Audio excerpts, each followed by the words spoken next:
Unparty politics, guys. Here it is. I appreciate everybody sticking with us. I know last week was a dry run. We were working out some tech issues.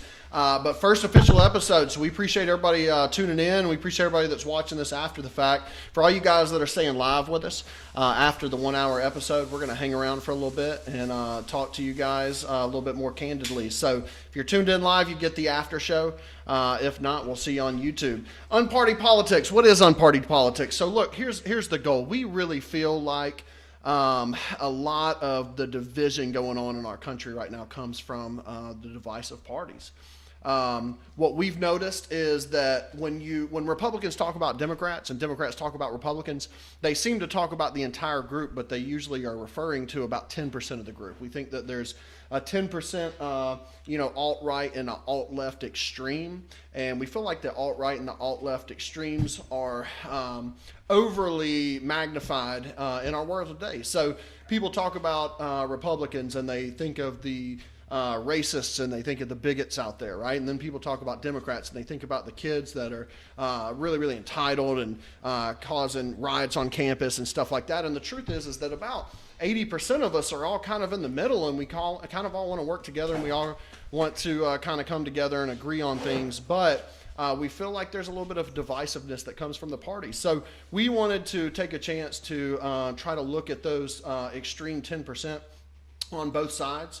And then we also, want to kind of talk to the 80% of the people in the middle. So that's kind of the principle of unparty politics. It's about bringing people together. It's about ending the division.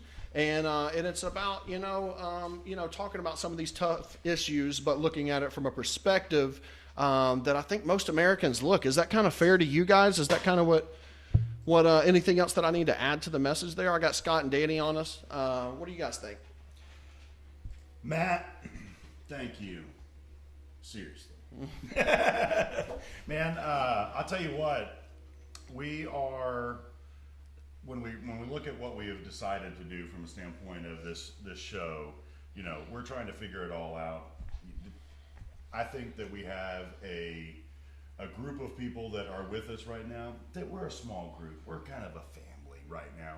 And the reality is we watch the news, and it's hard for us to determine what is a fact and what is this side's opinion or that side's opinion. And I think that, you know, when Matt originally talked to Danny and I about doing this, that was one of the things that I got on board with the most at first, was the idea of helping to disseminate kind of the message from just hot topic issues, you know, hearing the extreme opinions. So, I mean, I know Danny could talk about anything for any length of time at any moment, but kind of what are your thoughts as we kind of really go into a first official episode? How do you feel like this is going to lay out for us? I concur. Thanks, Danny.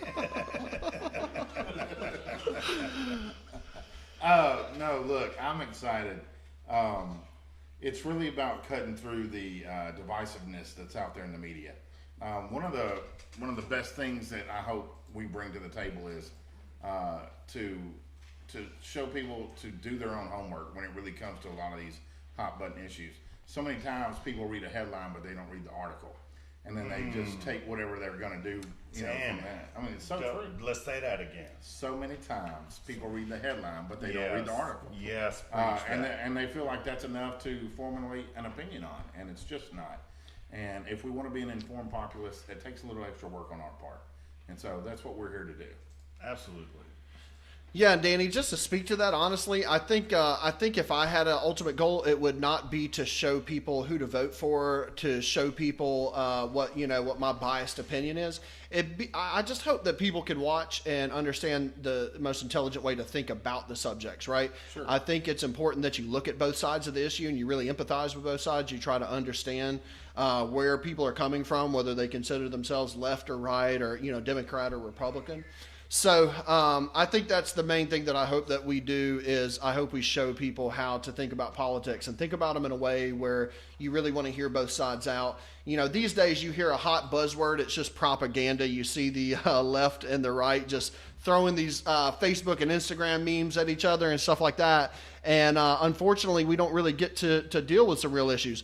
And I'll actually jump in and say, Scott and Danny might be mad at me for saying this, but when they first said that they wanted our first episode to be about immigration reform, I was, you can ask them, man, I was like, what? I don't want to do that. Let's talk about, abortion or something more controversial. Less contentious. Yeah. Let's talk about murdering children. Yeah, let's go straight to the nitty gritty, right? Yeah. But here's the thing, man, is I love that we chose this episode because of what's been going on this week with this omnibus bill. Yeah, the omnibus bill actually ties big time into immigration reform, and we'll talk about that in a little bit. But really, at the end of the day, I mean, President Trump was saying all week that he was going to veto this bill because it didn't support DACA. Have a wall. Yeah, there's no wall. And then it turns out that actually the bill does help, with immigration reform a little bit more than we realized. The problem is the money in the bill going toward immigration reform, other than a small amount of the wall that's actually that's already there. We're just gonna kind of support the wall better. We're giving a ton of money away to Libya. We're giving a ton of money away to Indonesia. We're giving a ton of money away to some Middle Eastern countries. So we are going to help their immigration reform, just not so much America with this bill. So with this omnibus bill and with it being one of the big problems of America, right? I'm really glad that we're going into this. So I hated the subject. Now I love it because it really ties into something that's important to me, and that's how we're spending our taxpayers' money, right? Right. Well, and that was the thing. I woke up Friday morning, or was it Saturday? No, really Friday and Saturday, expecting the whole time to hear about how the wall is now going to, be this big impact, and everybody's going to be fighting about whether or not there is one. And all of a sudden, it's just completely changed. So our little conversation, hey, it happened. It's really time relevant. So if anybody's watching this right now or in the next week or two, it's going to be extremely relevant because this omnibus bill is something that we really want to talk about. You know, so Danny, what tell me first, do you want me to play this graphic real quick to kind of put a visual? Graphic. A lot of work went into that.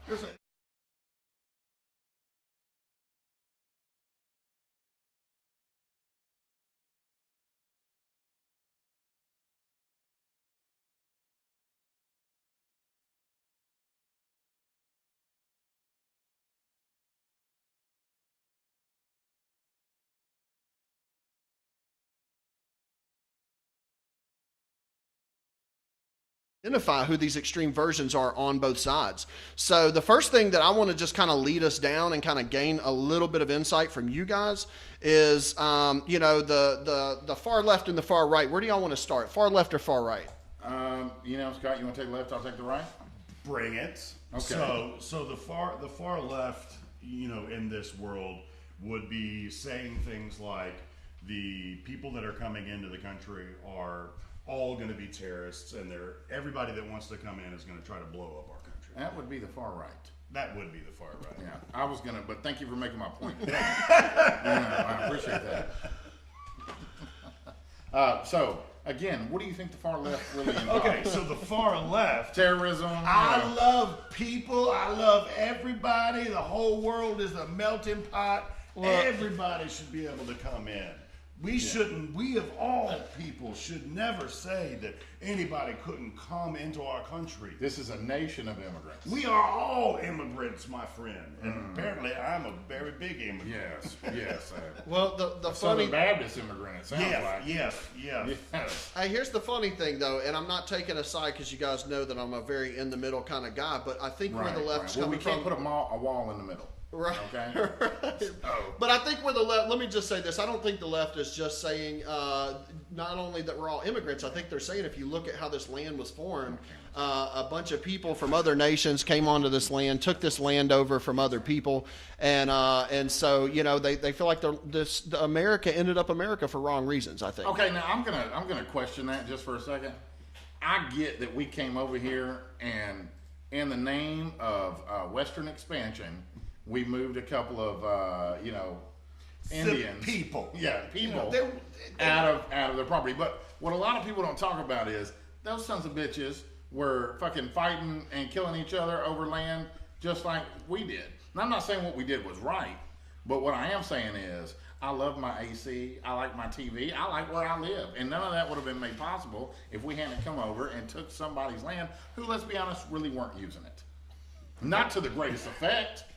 You know, now, guys, that was a strong example of right wing. All right, that wasn't you. No, that wasn't me. You were representing. I love Indians. Felt like you a little bit. My mama was Choctaw. My daddy was Chickasaw. They sat at the dinner table, didn't speak. I got a Haudenosaunee flag in the next room. Do I need to go get my? I'm very pro Native American, and seriously though, my parents were from two warring tribes. My parents were from two different warring tribes, and they never spoke to each other. So you're like a Pocahontas. Yeah, it was, well, not really Pocahontas. By the way, Pocahontas, I don't know if you know this about it, they don't put this in the Disney flick, but Pocahontas died of smallpox in fucking England. Really? Yeah, it looked like shit too, man. Had her all painted up. It was fucking horrible. Put her on, display. Hey, look, fucking Indian. Horrible. Although she did get to try bangers and mash before she died. So excellent. I mean, there's some plus to that. This is chasing a rabbit, but I've long since had an idea of a little short film where a group of Indians, like today, row up to England in a canoe and discover it. And they have a British accent. Oh, hello. What are you doing here? Look at these poor people here. We should put them all over into a building over there. Yeah. We'll rally them all up together. Maybe get a casino going for them, something. Yeah, I feel more of an Eddie Izzard way. Eddie Right. Izzard he was like, finally, we're here. We can practice our religion. Freedom, and who the fuck are those guys? Excuse me. Like, Right. Yeah, well, we fucking live here. Yeah, but do you have a flag? Yeah, no flag, no country. No flag, no country. No. And then of course, fast forward to that winter. Oh fuck, it's cold. Everybody's dying.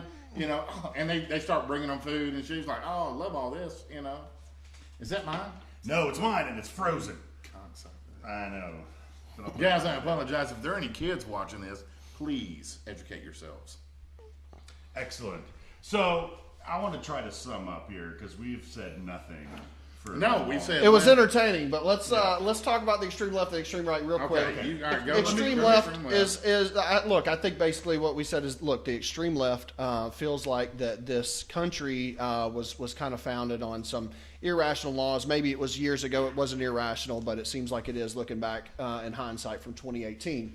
And this country's a melting pot, right? This country's full of immigrants. So Sure. I think they have this really open door policy. Whereas, and I think some of the middle understands that might be an extreme version, that there might need to be some rules and regulations, that we can't just let anyone and everyone in. But I don't think most of the 80% that we're talking to, is that 80% that wants to close the borders. What's the extreme right look like? What's the extreme right saying? Extreme right? A lot of people, and this is where I do take issue, a lot of people would say the extreme right are Nazis and racist and stuff like that. And you may have a 0.0002 Well, and that's who we're talking about. Of the population that make up Nazis and racists and stuff like that. But I submit to you that is not the extreme right. Submit it, Danny. It's not the extreme right. There is a much bigger group of people who just believe there are laws in place that have been passed down and voted on as a majority that need to be enforced. But That's isn't it. but isn't that the extreme right that I see are the people that don't compromise, and they get painted as as a racist. I would say that's the average right. I would disagree with you. I don't think that's the extreme right. I think the average person But Danny, is the Ku Klux Klan out there, right? Okay. No. But listen, there is the Ku Klux Klan. There is neo Nazis, right? There are racists. Black Panthers, right. That's what I'm saying, and that's who we're talking about. Is the extreme right and the extreme left? Yeah. But here's the thing: the Ku Klux Klan is not the extreme right. It's absolutely, unequivocally. So not what? So are they the extreme left? All right, no, you don't go there. Those are fucking nutballs. Right. Nutballs, crazy, racist. That's why you they're can't the label. extreme. You can't say. Danny, these people, hang on, let me make my point. We're addressing the nutballs right now. Okay, no, that's we're the not point. addressing the nutballs. I'm not. Let me tell you what I think the extreme right is. I think the extreme right are the people that don't allow compromise when it comes to following a law or not following a law. I think most people. I think that's the average right. No. I think the 80% are the people that can look on a situation with empathy and go, anchor babies. There's some issues there, and those are tough decisions that need to be made, and we need to have a serious conversation about it. I think things like that. And I think extreme right people go, sorry, they're not here legally. They got to go. No compromise. So basically, all you're arguing is, yes, there are neo-Nazis, there is the KKK, Sure. there are these nutballs out there, right? Yeah, absolutely. And then, but you still, when you think of the extreme right, you're not thinking of the nutballs. You're thinking of the people that maybe don't have that same empathy. They don't want to be as practical about how they. And I don't think it's not that they don't have empathy. I think it's just that they believe fairness across the board. But in today's culture or in today's society, we're pitted against each other in terms of, if you feel that a law is a law and it shouldn't be broken, then they roll out the human side of immigration or illegal immigration. They show you, they make you feel guilty for feeling a certain way. When all you're doing is backing laws that were passed by a majority and saying this is the structure that we want to set up to set for our immigration policy, but it's being completely ignored. To be fair, we hear a lot of people yell for more laws and more regulations. There's so many out there already. There's so many out there already. However, so if that's the extreme right, that's the extreme left. Let's bring us to the middle. So what do you think the average American, the 80%, not the people that aren't empathetic and not the people that are so empathetic that it's out of control in the opposite direction. So here's the what do you middle. think the average American needs, and what do you think the average American is not having addressed by Washington right now? I think the average American would probably be completely pro-immigration, but would probably fight for a better immigration policy where it's not so hard to become an American citizen. I think the average American is going to show empathy and go, man, look, that little girl's been here since she was 8 months old. But do we want to send that who we person elected as president? What does that got to see? But I'm that saying has nothing to do with it. I think it does, because Trump ran on a campaign that said he was going to put up a wall. He ran on a Trump ran on a and campaign let me that said he was going to enforce the laws of this country. Well, Trump also did a great job at painting the picture of the handful of illegals coming in the country that are criminals, and he really painted that picture well. I think, in my opinion, he may have painted that picture a little bit too much to make it look like everyone coming in the country is the criminals, and the people coming in the country are not good people, and I think that's not fair.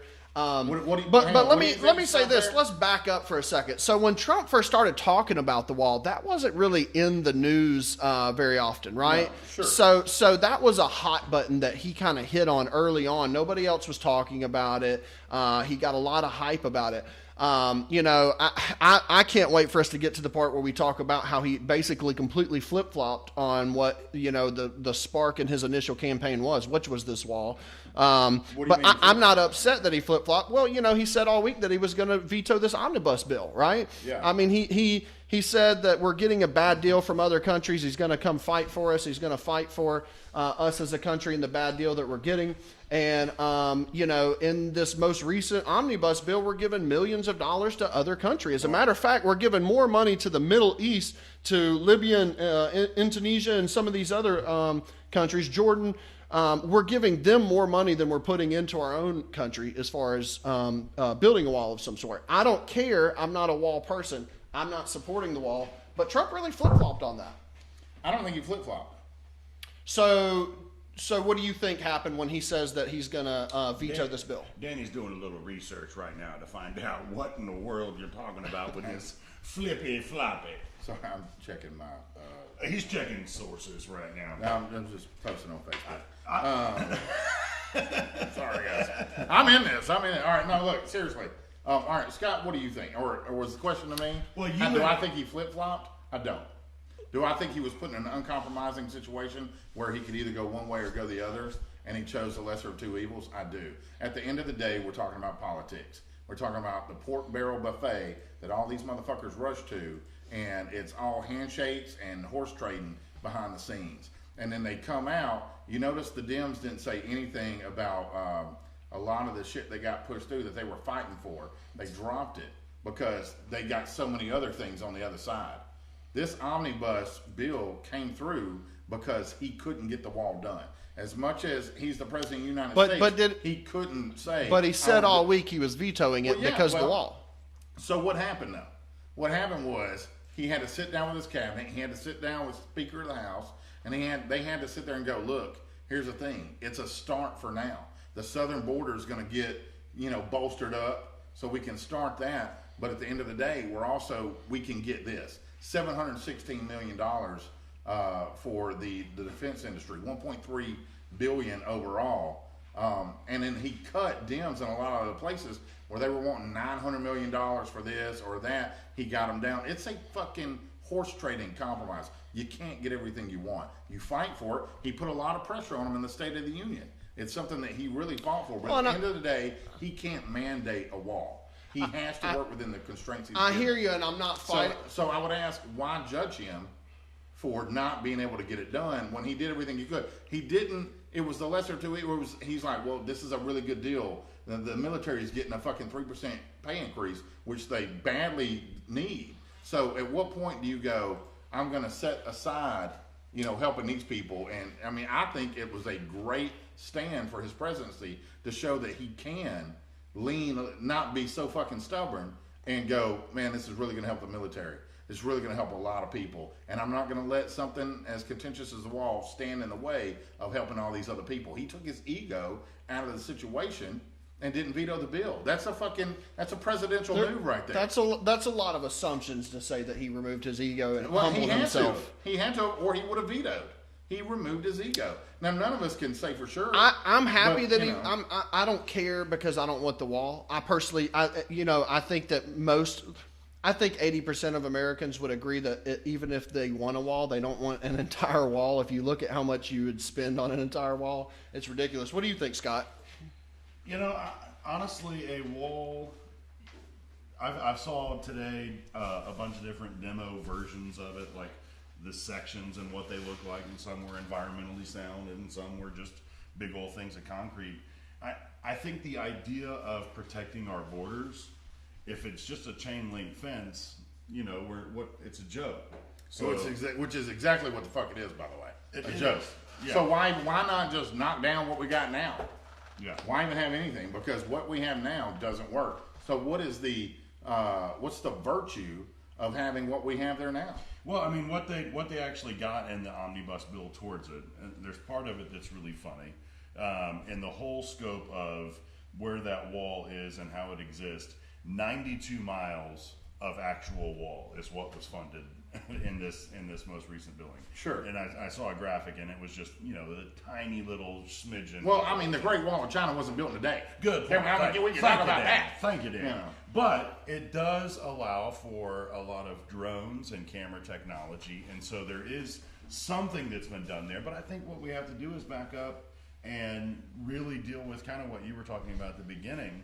When it comes to the 80% of us, nobody says we don't want anybody to come in, or nobody in our 80 wants that. Nobody wants to just block everybody, and nobody just wants to let everybody in. So what do we want? What is the practical solution here? What is it that allows for us to say, you can come in, but you can't?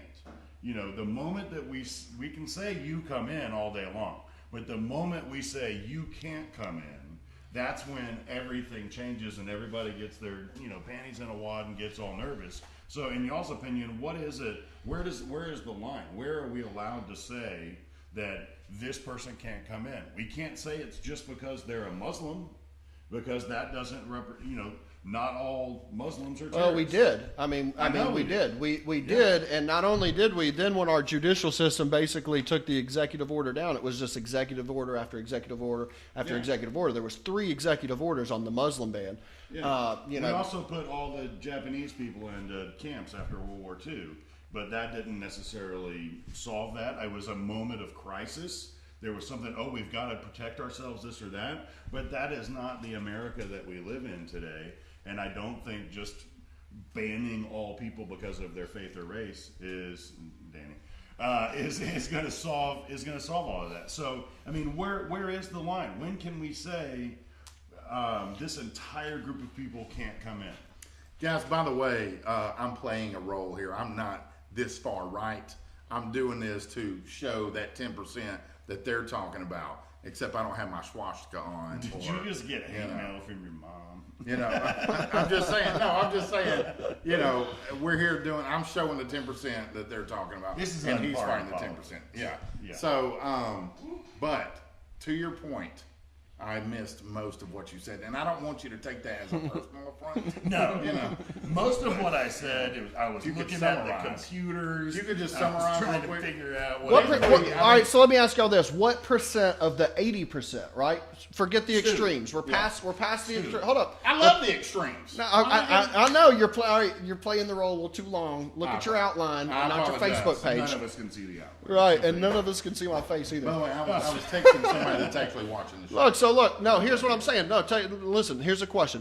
Take the 10% of the extreme from the left, the 10% extreme from the right. Take the 80%, the average American. Okay. In your opinion, should the average American want this wall?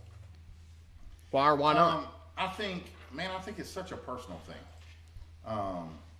If you live in the areas where you have immigration, where you have like illegal immigrants flooding over, if you live in one of those Arizona border towns, or you live in Texas where there's a ditch separating you, and there are a lot. I mean, look, I don't care what anybody says. We all know there are a lot of drug issues, coyotes, and stuff like that happen over there. Coyotes, not the animal, not the animal. We gotta keep the coyotes out of this country. Look, and people paint such a beautiful, tranquil picture of somebody escaping from a place where they're not doing well, and they're coming to a much better place, and they're going to start a whole new dream, and living in the USA, which is great. That was. Would you not do that if you had a family? Well, that was the picture that was painted in the early 1900s. What the picture they're not painting, and the picture they didn't paint in the early 1900s, was a lot of these people were sent over in the back of trucks, and they're used as indentured servants or slaves. They know they're here illegally. They know. They're being brought in. There's drugs. There's fucking human trafficking. There's a lot of bad shit on the border. And unless you fucking live on the border, you're so far removed from the situation that you act like it's not a real thing. But it is a real thing. So the question is, come on. The question is totally and completely, if you have an issue here, do we as a country have the right to protect ourselves and protect our citizens from that issue? Or do we get wrapped up in the fact that people think it's racist or people think it's that? Like in Walmart right now, I don't know if you've seen it, but there were certain Walmarts that have blocked off certain beauty supplies, put them behind lock and key. And people are getting upset as shit because they come to get their beauty supplies and they think it's racist because it's behind lock and key. Walmart looks at it as simply a demographic thing. We're losing this product. I totally thought you were going to paint a metaphor with Walmart. I am toward immigration reform. Let me finish. They're saying we're losing this product. This is a serious issue. How do we fix it? We lock it up so it can't be stolen. So when America says we got a serious fucking problem on our borders, all right, and from people dying, people coming over, human trafficking. So how do we fucking fix it? The wall we have isn't working. So I think it's understandable to say, whether it be drones, whether it be more personnel on the border, whether it be a big fucking wall that you can't get over, people have a right to want to feel secure. So do you think that's what the 80% thinks, or do you think that's what the 80% should think? I think it's what the 80% should think. Absolutely, unequivocally. If you live in a fucking border town in Arizona, you're as much of a fucking citizen as I am living in fucking Athens, Alabama. You know, and you deserve the exact same rights and protection. But you don't get it because it's fucking like Red Dawn in some of those fucking places. You know, you got fucking drug dealers, cartels, you got all that shit over there. Are there good people that try to come over? Absolutely. Are there a lot of fucking bad people? Yeah. And Scott, what do you think now that Danny has educated us on the border towns? I'm still asking about the 80%, man. I'm not talking about people in Arizona. I'm talking about the average American. I think you talk to any average American. I think if anybody who lived in Arizona or Texas on one of those border towns came up and sat down in here, they'd be able to go, look, man, I have to lock my doors at night. I'm fucking afraid for my kids. We got drug, cartels fucking killing people in the streets. How are you not going to be able to empathize and go, yeah, there's something that needs to be done, and then set politics to the side where people want to call you a racist or a xenophobic motherfucker and go, look, I get all that, but we really do have an issue here. How are you protecting your citizens? All right, let me say this, and I think that every point that you've made is valid as it relates to those border towns and those people that are dealing with this on a lawless Wild West kind of mentality. Exactly what it is. Fucking right. Deadwood. Right. But great show, by the way. Yes. I hope you would bring that back on. It really is good. Yeah. And you've also made reference to Red Dawn. I want to say Wolverines. And that's what these people feel like. Absolutely. But here's the thing. The wall represents a tiny piece of a global issue. And we can't make immigration reform based on what's going on the border between Mexico and the United States. I think you're going to have to unpack that a little bit because I may disagree with you. I'm prepared. I understand that immigration is a global issue, but we don't have issues. I mean, we don't have a lot of Canadians fucking shooting up the borders But if you do a little bit of homework, you'll find that more terrorists have come in through Canada than they have through Mexico. Sure, but we're not talking about terrorists. Well, but that is something that we're talking about because the reality, and everybody's going to have a different opinion, but I don't think people that are immigrants that are coming from Mexico into the United States is what the 80% is concerned about. I think some people... Why are they concerned about that? No, I think... Why aren't they concerned about I think all the other some people? of them are, but I don't think that that's an issue. And I'm not saying this is right or wrong. I'm just saying when I just get up every day and go to work and I go through my life, I'm not afraid that Mexicans are coming to take over my job. And what I'd like to say there is, thank God you live in Alabama and not on one of those border towns. No, absolutely. Because you would not move your family to one of those border towns if you looked at the crime rates. And what I'm saying is, I agree with you. However, the majority of people that are watching this show, I would even border on saying all three of these people that are watching this show right now don't live in a Mexican border town. But they're no less an American citizen. No, I'm talking about the people. You want to take their rights away? No, I'm saying the people that we're talking to, not the Mexicans I just that think, are coming I in. agree, and I know what you're saying. Well, how could you possibly? Because I have yet to be able to say anything without you interrupting me. Look, I didn't know it was going to take you this long to get to a point. I haven't been able to. I even raised my voice. Good. Raise Yeah. it up. Damn it. Danny's tough to talk over sometimes. I know, but listen. Here's the reality. The majority of people don't think like you're talking about. I disagree. Well, you're fucking wrong. No, I'm part of the majority. No, you're I'm not. in the 80%. No, you're not. I think Danny's in the 10% alt-right. I'm not in the 10%. Well, then just Secretly stop muscled talking. himself Stop on the talking. show. Yeah. It is a fact that the majority of people in this country do not live in a border town. That's a fact. It's a cold hard fact. That's a fact. So would you say that the My majority point- of people don't care about people that live in border No, towns? I won't say that. What I will say is they don't get up every day and wonder if a Mexican is going to come into their house, if somebody is going to steal from them that's Mexican and that's who did it. There are people that think that have those legitimate concerns on the border. But when we look at this issue from a global, what are we doing to protect our borders? In Mexico, we've got to build a wall. In Canada, I don't know, maybe some more guys on horseback with sticks. Mounties are fucking bomb. Yeah, but ultimately we do have to take a look at how someone is vetted before they come into the country. I think that's more important than the people that are climbing over something. How do you vet somebody that's climbing over something? But I think that is the people that are coming over from Mexico, in my opinion, this is my opinion, are not our problem. I don't think it's the 80% problem. I don't think we're worried about undocumented laborers coming into America. Okay. I think the 80% is worried about somebody with a name I can't pronounce that wants to put jihad on me. I think that's what most people, when they think about immigration reform, are concerned about. It is. You think they're worried about terrorists? When people talk Absolutely. about immigration reform, they're worried about Yes. the Sudan and Iraq. I think you're wrong. Okay, so justify how I'm wrong. I think you're wrong. I'm not saying you are wrong. Okay, My okay. opinion is if I go to the average American on the street and I start talking about immigration reform, their minds are not going to be shunned immediately to the Middle East. It's not going to happen. Their minds are immediately going to go south of the border. They're going to go south to of the border. But what are they afraid of? Man, South of the all right, border. it's a whole bunch of different things. I mean, either we have laws in this country or we don't. Look, I don't care. If you want to open the borders and you want to make it legal for our borders to be open and people can come and go just like we're at, Terminal 27 of the Huntsville Airport and we just all passing each other as we go, then pass that law and I'll support it. But when you pass a law that says this is illegal, you can't do this or there are consequences, then stand by that law or take that law off the fucking books.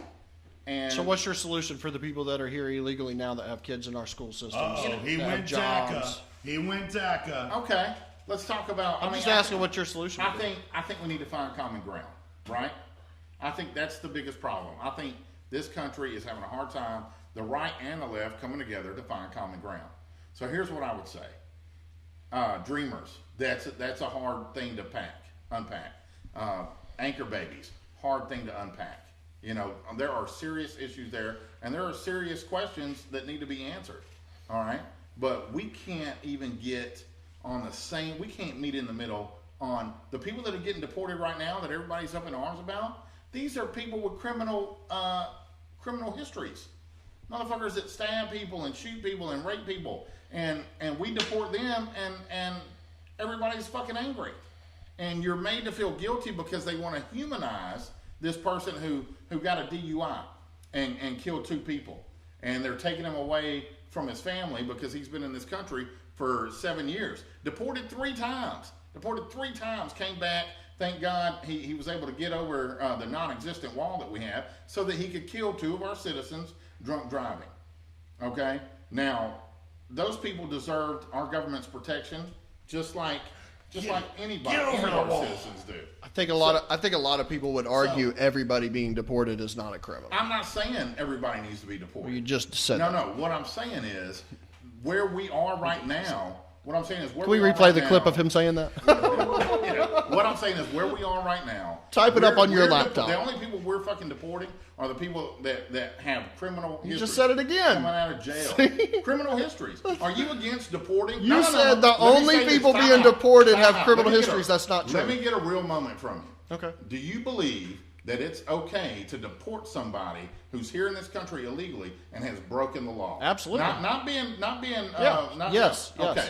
That's where I'm trying to get. Right now, everybody's up in arms about it. Right now, we're getting people that, somebody's got a DUI and he's here illegally and we want to deport him. Well, you're a fucking racist. If you're watching this on YouTube, please go back about a minute, see where he said everyone getting deported is criminals, and then drop us a comment. No, I didn't say everyone. Well, if I said that, I misspoke. What I'm trying to say is the people that they're focusing on deporting right now. That's fair. That ICE is focusing on deporting are only the people that have criminal records. All right, and then you've got sanctuary cities that are so basically what you're saying is you feel like where we're at right now with immigration reform is a pretty healthy place. But we can't even get on the same page with wanting to deport a criminal. Let me side with you for a second. Let me side with you for a second, Danny, because here's what I do think that you're saying that's absolutely accurate. Okay, we can't get on the same page, and I do agree that I think the issue is, again, like you said, it's being overextended, right? People are either drawing one conclusion or the other. Either they're saying we're a terrible government because we're deporting good people and families, and like you said, you feel like we're focused on the criminals, right? And I think what it really comes down to is this is kind of why we wanted to form this, right? It's the parties, it's the Facebook memes, it's the Instagrams. Sure. People start immediately start throwing mud in the direction of the left or the right based on what their views are, and 80% of us that have a balanced perspective that says, yes, you should be empathetic to families. You should be empathetic to children that have grown up here. You should be empathetic to good people that are just trying to raise their family in the best situation, right? And then you've got people that say at the same time there should be some laws, right? If I break the law, I go to jail. If anyone breaks our laws, they should go to jail, right? And I think I will agree. I think the problem is that we don't come together collectively and talk about both sides of the fence, because anytime someone brings up Trump or the wall, because there's so much divisiveness, I would argue this is one of the most divisive, definitely the most divisive presidential election in my lifetime. So I definitely agree that when we try to get real topics out there and we try to come together and kind of start trying to talk about those real topics, we immediately go to the over politicized Facebook memes and we immediately start talking about the extreme 10%, and we do let the parties divide us, and we aren't able to get the topics out there and focus on them. To support your point. Whoa. God bless them. Yeah, I know. To support your point, the reason Trump got elected is because it was unpopular to talk about this. Somebody couldn't say how they really felt. Somebody couldn't, and for fear of being labeled a racist or a xenophobic person, somebody couldn't say, well, if it's a law, it shouldn't be broken. Because, you're just uncaring. The left has done such a great job of humanizing and drawing out that empathy and cranking the tear factor up to 11 by showing all these personal interest stories and these human interest stories on how this family's being ripped apart or this is that. We all care. Well, the left made a huge mistake by not going after the candidate they had that was for the people. Instead, they went with the same version of career politicians, right? And I'm sure that if we got on the Bernie Sanders train, you wouldn't love him. I'm a little bit of a fan. There's things that I disagree with, but I do think that for the Democrats, he was the for the people candidate, just like Trump was. And just like Jeb Bush lost to Trump, who was kind of the establishment Republican, right? I think the Democrats actually had a much better opportunity if they would have went to Bernie. I hate that they rigged their own elections, honestly. And I'm not saying that to throw mud or to poke fun. Yeah. I think Bernie versus Trump would have been a much better voice of the people. Anyways. You think he would have, or you wouldn't? I'm not saying he would have, but I think he would have represented. I think he had some good views, but I think some of his views were pretty outlandish. Some of his views, I think, were a tiny bit outlandish, but I still think he spoke for the people, just like Trump did, and I think Trump won because he spoke for the people. Well, my problem. Vagina. He grabs him by the vagina. You know, that's I no. don't know where that's coming from. Anyways, Bam. Somebody got the reference out there in TV land. somebody wanted We a all got buzzword. it. We all just didn't want you to give it. And I didn't. Scott, what do you think? Talk about what you think the 80% are saying. Is it that 80% of Americans don't know what they should know, or is it that you understand what they think or what they should think? I mean, I think we've been all over the issue. I think at the end of the day, America, everybody knows this, is a land of opportunity. At one point, this was a place where everybody that came here had an equal opportunity to go out, stake a claim, build a life for yourself, build a life for your family. Why? Here's why could they do that? Because the government wanted to populate the country. We didn't have enough people. Yeah. They pushed them west. Go west. Go west, young man. Evil Haven't you go been told? east, go west. California's No, full of them. But here's the whiskey and gold. But here's the thing. I don't think we're any less a land of opportunity now. I think that we still have a place where people can come in and they can assimilate into our program. Yes, I agree 100%. And they can become active members of our society. I agree 100%. Does that mean that they have to worship the way we do, think the way Yes. we do? No. Yeah. No. Good try. No, I thought I was with you there. you really were, and I You were appreciate walking. it. I appreciate You it. led them in the wrong direction. Yeah. But it is becoming that much more difficult now for us to really kind of say, okay, this is what we can sustain. This is how many people that America can sustain. Do y'all think that we're anywhere close to the number of a limit? Okay, so let's talk about it. Let's put numbers on it. Yeah. Heritage Foundation says we spend about $54 billion a year on illegal immigration. Right. And not on illegal immigrants. How do we spend that? Through cheeseburgers, through welfare subsidies, Okay. through like let's say if you have to Miss taxes? all kinds of different healthcare issues, things like that. A little story from Decatur, Alabama. Decatur, Alabama, and for Decatur General built up a huge what do they call it? Baby hospital. ward? No, maternity ward. They put a big, huge, brand new maternity ward in their off one of their wings. Spent shit tons of money doing it, right? Brought in doctors from California, paid a lot of money to get it done. And as soon as they opened up, Decatur actually has a high illegal immigration population because of Wayne Farms, if anybody's familiar with that. not. Immediately, it's a chicken factory. Look, I know that doesn't paint y'all in a good light, and I apologize for that. If because I you like are from chicken as much as- Arizona or Decatur, you are pulling Danny's horn right now. Thank you. Motherfuckers. Thank look, you. I The met guy that people- stands up for the cities nobody's Yeah. heard of. I met Hey, listen, Hispanics in all Las three Vegas. of the people that are watching this are in the room Yeah. right now, so Yeah. things were good. I met Hispanics in Las Vegas who knew where Decatur, Alabama was. By God. You know what I'm saying? Oh, shit, yeah, I got cousins there. Wait. That's hard science. That's hard science. Wait. Yeah, but- I was about to do a Mexican voice. Am I allowed to do that? Yeah, absolutely. Left No. people do Mexican I'd food like all the to time. leave you there by yourself for just a minute. I'll stay here. Are you from Decatur? No, I've got a real question. So Wait, hang on. Let me put you live on the camera. look, Ready? so let me Real ask you question. this. So there's some support for Trump in the room on the coincidentally on the left side, but look, so let me ask you this. What do Trump fans think about this? All right, here's my problem. Trump not only campaigned on this wall, right?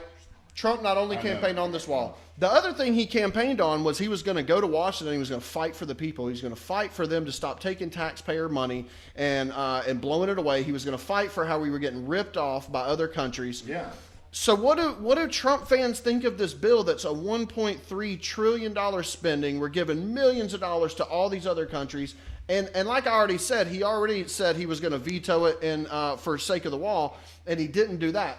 I mean, are there any Trump fans that are saying, you know what, I don't think he is what he turned out to be? Because early on, the Democrats were already poking fun on him hiring people from Goldman Sachs and these CEOs from Wall Street, you know, to help run the country. And they go, oh, he's an insider just like the rest of them. And then even the Trump fans that hung on for that, and they see that he's going to veto this bill for the, you know, because of the support of the wall. If it doesn't put up a wall, we're vetoing it, right? Not only does he not do that, now we're giving millions of dollars to all these other countries. Even if anyone is still a Trump fan, they cannot tell me that this $1.3 trillion spending on this omnibus bill is representative of the 80% of American people and what 80% of American people want their tax dollars to go to. The entire bill is a conglomerate of people going, hey, I got to send some money back to the people that scratch my back to get me in office. Right. And then you do that, then he does that, then everyone does that. This $1.3 trillion is not for the people. And Trump campaigned on, I'm not an insider, I'm for the people. Yeah, what do Trump fans think about that? I mean, do you want me to speak to it, or Scott, do you want to Scott, let's let Scott have a turn to speak before you go on your rant. I do want to speak this, but I want Scott to go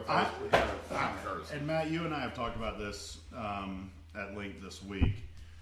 My big issue is, you know, I have read about 15 pages of 2,500 that are in this omnibus 1.3 trillion. Well, yeah. So we should also point out that it's a 2,000-page document they got at midnight the day before they were going to vote on it. Right. 2,200 pages that they were expected to read within hours. Yeah. But let me tell you where I think, and I'm going to go out on a limb. Yeah, about our 80. Walk out on that. I bet a large percentage of our 80% couldn't tell you what the last budget was. Was it 1.1? Yeah, that's kind of where I was. Was it 1.9? Is this less? Is this more? When I looked through that budget, I was seeing things in there about agriculture, what farmers are going to spend, how much money goes towards. So you read several pages, probably more than the 80%, right? Yeah. What's something in that bill that you saw that was a very great representation of the people? Well, everything that I read actually was about non-hot topic issues. I didn't get to any of the things. I woke up this morning to the news where a Fox reporter said, this budget gives $10 million to the Chinese government. And my initial reaction was, oh no, we're not helping the Chinese, are we? You know, they're one of our biggest fans. I know, that's how I was supposed to react to the number 10 million. And then I can't tell you how many $800, $700 million things that I saw in the budget that were for infrastructure of our country, of our nation, of our forestry. Which Trump campaigned on, by the way. Absolutely. So I just don't think within 48 hours of this bill, I don't think anybody has had enough time to make a harsh, strong opinion of whether or not it's good or bad. I think, Danny, you said this earlier, our backs are up against the wall. We're about to have another government shutdown. Mm-hmm. I think Trump, I think the Republicans, I think the Democrats, I haven't seen anybody today talk about this issue where they didn't say it was a compromise. Nobody got everything that they wanted.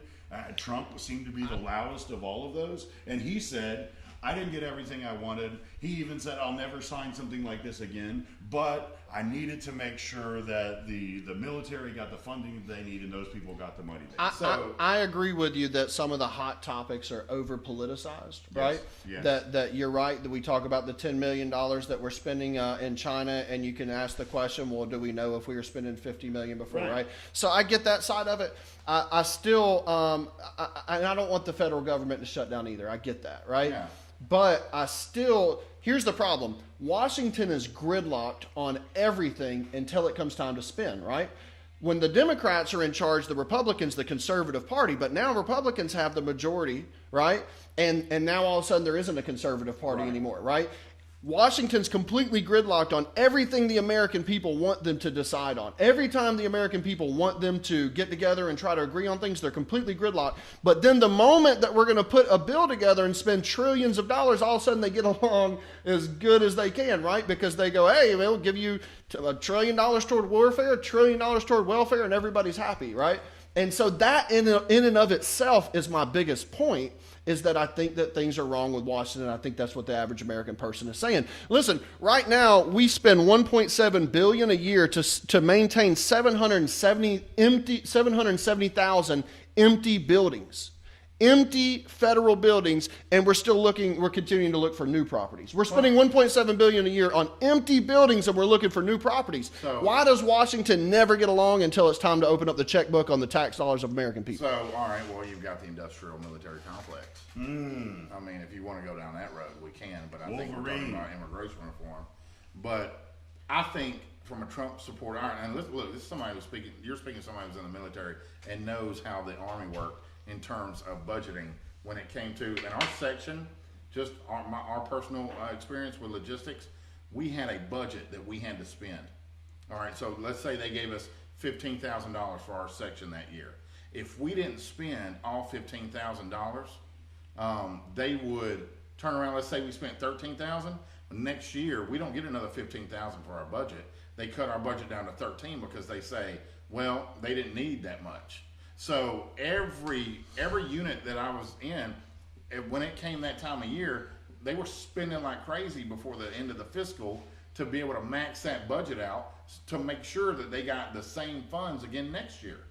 All right, so to say that it makes no fucking sense is absolutely correct. I saw them take these old cinder block barracks / apartments and completely refurbish them, or what's the word on renovate. Completely reverberate. They completely reverberated them and then tore them down 6 months later. You know, because they were up against that spending limit that they had to get to so that they could make sure they got it next time. I think if you're wanting to know what a Trump fan's perspective is, not that I'm a Trump fan. It sounds like you're a Trump fan. I'm playing right on this one. Calling him a Trump fan. I'm playing right on this one. I think what say Trump, huge. I'll know when you say huge if you're a Trump fan. Oh, you're a Trump fan. Listen to that, bro. That is not a left. Here's the thing. Here's what I'm saying. I think any Trump fan, and I think a Trump fan would say, you should Trump say got I him. think. Yeah. Well, I mean, you've played so many different roles. I'm getting confused. You know, all right. I'll step out and I'll do something that these other two people won't do. Just go right to the camera. I'll do something these other two people won't do. I don't hate Trump. Trump says some pretty fucking stupid shit, right? I would say that too. Don't say that we wouldn't say that. He says some pretty stupid shit. But if he truly gives a fuck about the American people, I'm not a Trump on his team. All right. So I think what happened was Trump got into office and he realized that it's not a monarchy. You think it's kind of like when Jimmy Carter got in office? He was this entrepreneur. Yeah. He was this non-insider guy. He got in there and realized that it's a lot more difficult than you think to run it as an insider. They put so many different hurdles in your way to block. I mean, you got to think the Dems' biggest push when Trump got elected was to block everything he wanted to do. That's why he was having to come out with executive orders, because he couldn't get them to get on that train because they fucking hate him. And I get it. He beat that ass in the election, made them look like idiots. I'd hate them too. I don't like executive orders. You know, well, I mean, then take away the filibuster. You put your gun down, and I'll put mine down. No, but but did you like it when Obama was making executive orders? This guy. I'm just saying. I mean, everybody likes executive orders when their guy makes the order they want. Nobody likes executive orders when the other guy does. 320 million people in this country, a government that was created by people that write with feathers. I don't think we need one person making executive orders for 320 million people. Those people that wrote with feathers are a lot smarter than some of the motherfuckers that sit in that office. Well, they used the Haudenosaunee Native Americans actually to help write the Constitution. Yeah, so well, absolutely. They pulled my Native American people in, the ones that were just making somebody had to make the paper and get the ink. No, they had them upstairs. In 1988, Congress made them put it on law that the Haudenosaunee, the Iroquois Confederacy, helped write the Constitution of the United States. Talk about the Confederacy. All right, you slave-owning bastard. I said Iroquois Confederacy, not that Confederacy. Somebody roll that tape back. Iroquois Confederacy. You know, it's actually the Haudenosaunee Iroquois Confederacy is the European name. Hey, start to wrap up. Okay, so here's what I'll say.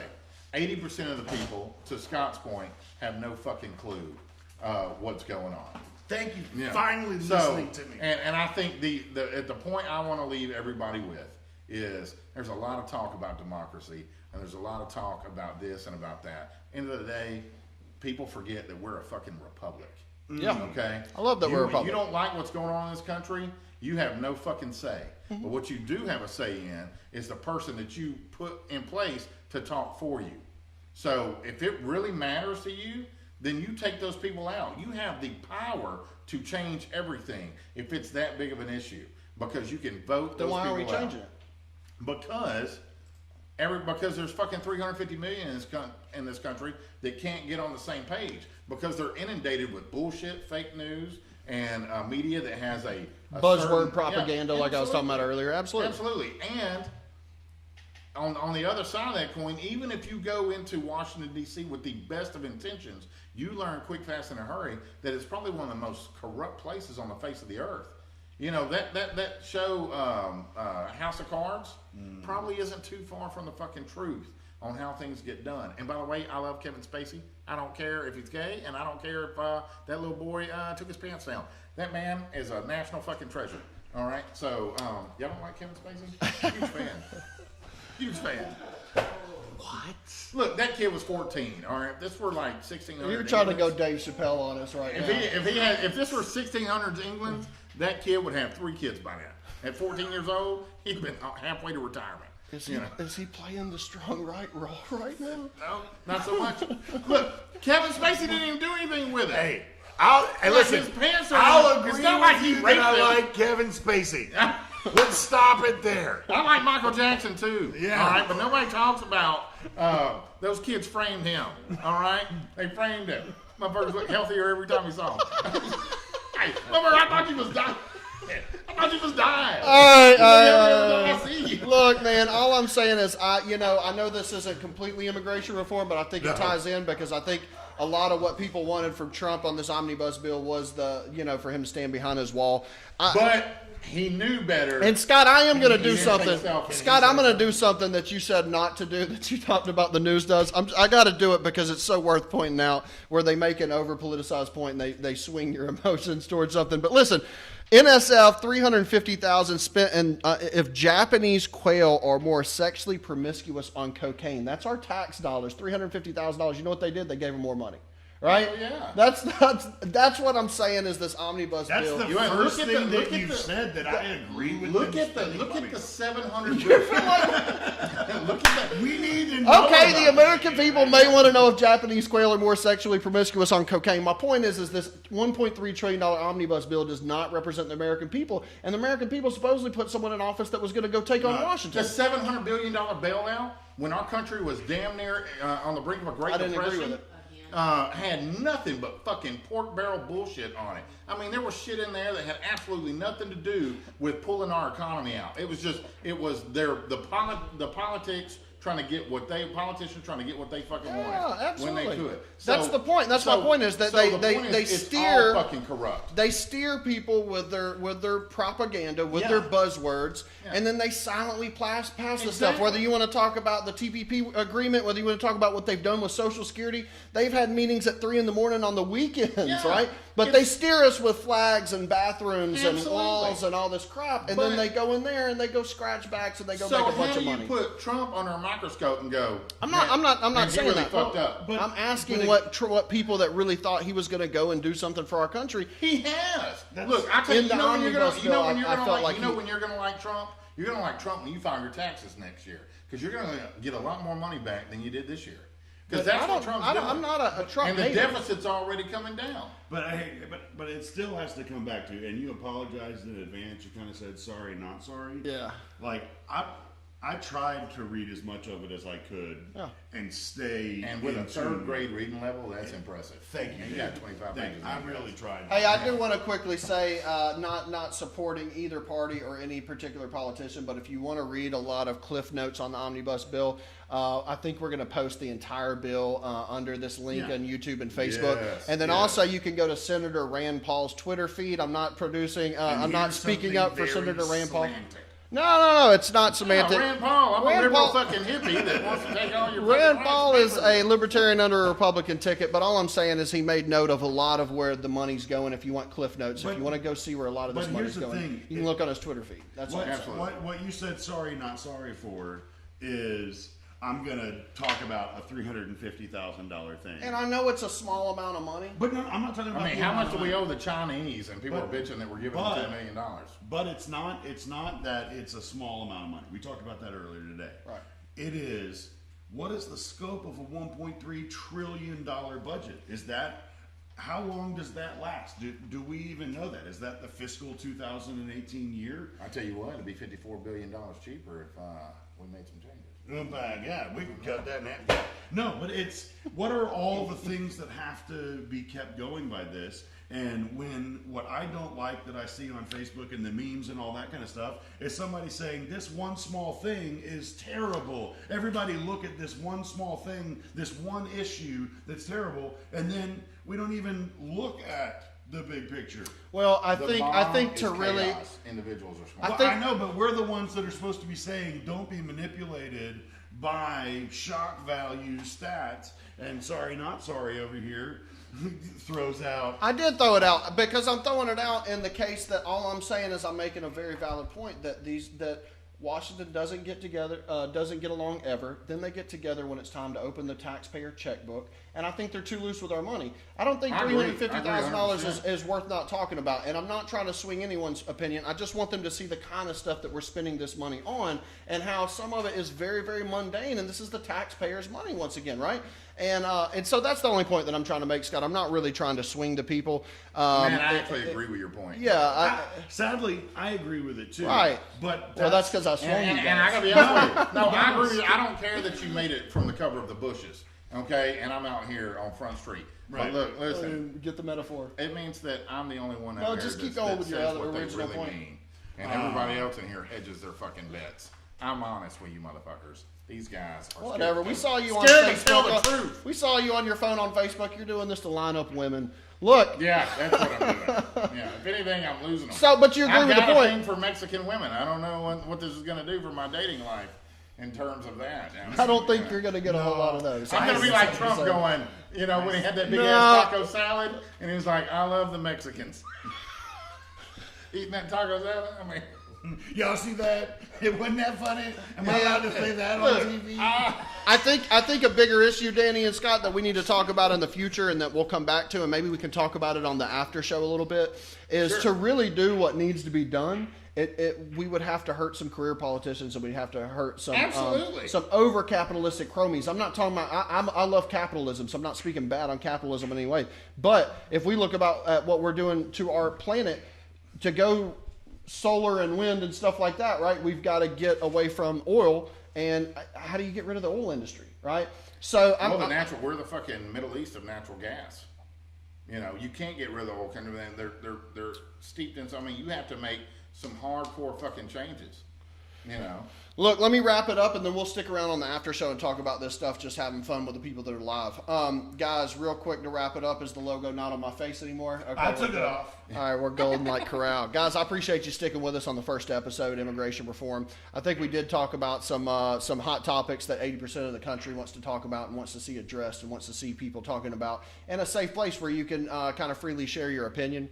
I think we need to be conscious of not overly politicizing every little thing that happens. I also think we got to be conscious of these propaganda buzzwords, as I call them. These buzzwords that we throw out, like gun control, like abortion, like the wall, that just kind of steer us in a direction that is divisive, and it's not helpful for our country. Meanwhile, we should be talking about things like these spending bills and what Congress is doing. Congress and Senate and our government is getting together only when it comes to opening the checkbook. They're not getting together when it doesn't. So that's my biggest point. Scott, Danny, can you guys leave us with a quick point as to what you want to talk about to close this out with this topic?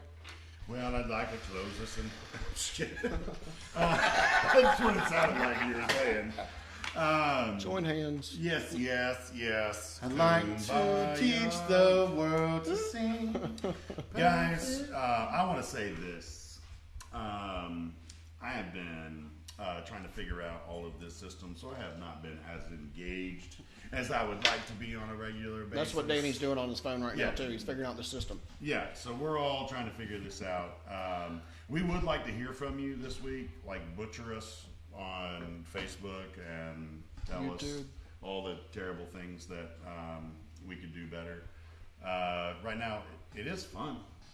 I like talking about these issues. I'd like to. I kind of like to see what you guys think. So that'd be how I'd want to end. Yeah, this is definitely when we want to be interactive. We want our base to tell us what they're thinking. We want to speak for them in the future episodes. Danny, 30 not seconds. Everybody at once. I mean, if we had to answer all three of these questions right now, it would overwhelm us. Danny, 30 seconds. Take us home. Thank you very much, and I'd like to tell you that I do resent the fact that you didn't give kind of time limit, which gave me one. So here's what I'd like to say. In all honesty, end of the day, We have laws. People like to stick by them. no, look, everybody loves everybody. Bad guy. I am supportive of. I'm just as empathetic as the next guy. I think I support the people that do say there are laws and nobody should be above those laws. It's that simple. You know, I want immigrants to come to this country because I think that makes a huge difference of who we are. I love the different cultures. I love being able to go down the street and go to the Jamaican restaurant. I wouldn't get that if we didn't have immigrants. I wouldn't be able to stop at the taco truck. All right, somebody chop them off. Now, hang on. Let me say this. I love everybody. I love Jamaicans. I love them the right way. Bring your ass over here the right way, and we're golden like a round. Unparty politics, guys. Unparty politics, man. We appreciate everybody that tuned in. We appreciate everybody that's watching this after the fact. We just want to end the division. We want to get people talking. We want to get people having logical debates. And we want to quit focusing just on the 20% and talk about the 80% and make sure the average American is being represented. Drop us a comment. Drop us a link. We want to hear what you have to say. Follow us on YouTube. Follow us on Facebook. We can't wait. The end is here. No more unparty politics, and we're off, and we're going to keep the cameras rolling. All right. Now I get to talk about how many terrible statements Danny made. We're not taking. Also, look. No, I gotta end the stream. We're gonna bring the stream back on in 5 minutes. Wait a minute. 5 minutes? Let's just roll it right into the after show. Yeah, if you want to go do something, just keep it on. You'll lose our viewers. Back up to the We'll just leave it rolling. No, back up to the shot with all of us on it, and then if you want to step away and go take a leak and get you some water.